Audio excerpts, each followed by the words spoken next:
மக்களே, என்னையோட Monday vlog பார்க்கலாமா? காலையிலே வேலைக்கு போய்ட்டு வந்து மேகி கொஞ்சம் இருந்துச்சு சாப்பிட்டு, இந்த பக்கோடா வந்து நான் வீட்டில் சுட்டது காலையில் டிஃபனுக்காண்டி.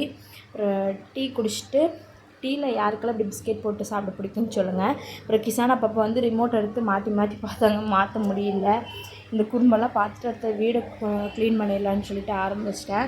ஹாலும் ரூமும் ஃபஸ்ட்டு க்ளீன் பண்ணி கூட்டி தொடச்சி விட்டுட்டு பாப்பாவை தூங்க வச்சுட்டு அதுக்கப்புறம் தான் கிச்சன் க்ளீன் பண்ணவே ஆரம்பித்தேன். கிச்சன் ரொம்ப குப்பையாக இருந்துச்சு. எப்படி நம்ம இஷ்டத்துக்கு மாற்றி வச்சாலும் அது ஒரு 2 வாரம்னு கூட பார்க்க பிடிக்க மாட்டுது.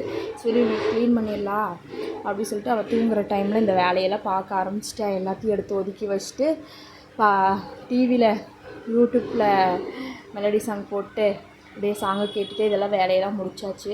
இதெல்லாம் க்ளீன் பண்ணிவிட்டு பாத்திரமெல்லாம் கழுவி வச்சுட்டு அடுத்தது சரி பால்வாடியில் கூப்பிட்டாங்க முட்டை தரேன்னு சொல்லி முட்டையை வாங்கிட்டு சத்துமாவை வாங்கிட்டு வந்துட்டு முட்டையும் சத்துமாவும் வாங்கிட்டு வந்தாச்சு. பாப்பாவை அடுத்தது சாப்பாடு எதாவது கொடுத்துட்டு தூங்க வைக்கணும். இந்த துணி துவைச்சி இது பண்ணணும். இதெல்லாம் சாயந்தரம் தான் இது பண்ண முடியும்.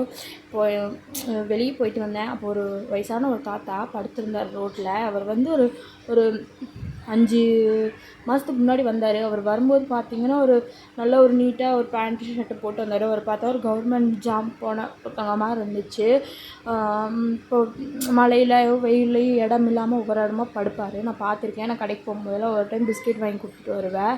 அப்போது நான் யோசித்தேன், இத்தனை நாள் ஆச்சு இந்த ஐயா வெளியே வந்து இவங்களை வீட்டில் யாருமே தேட மாட்டாங்களா, யாருமே இப்போ இது பண்ண மாட்டாங்களா? ஏன்னா இவரை பற்றி நியூஸ்லேயோ இதில் எதுலேயோ இவர் தேடின மாதிரி எங்களுக்கு பார்த்ததே கிடையாது. இவர் இங்கேயே தான் இருக்கிறாரு. இங்கேயே தான் கிடச்ச சாப்பிட்டு கிடச்ச இடத்துல படுத்து தூங்குறாரு. இதே நம்ம ஒரு குழந்தைய காணாமல் போனால் பேரண்ட்ஸ் எவ்வளோ இதாக இது பண்ணுற ஒரு பேரண்ட் காணாமல் போயிருக்காங்க. அவங்க பசங்க ஏன் இப்படி தேடாமல் இவரை இப்படி விட்டு வச்சாங்கன்னு எனக்கும் தெரியல.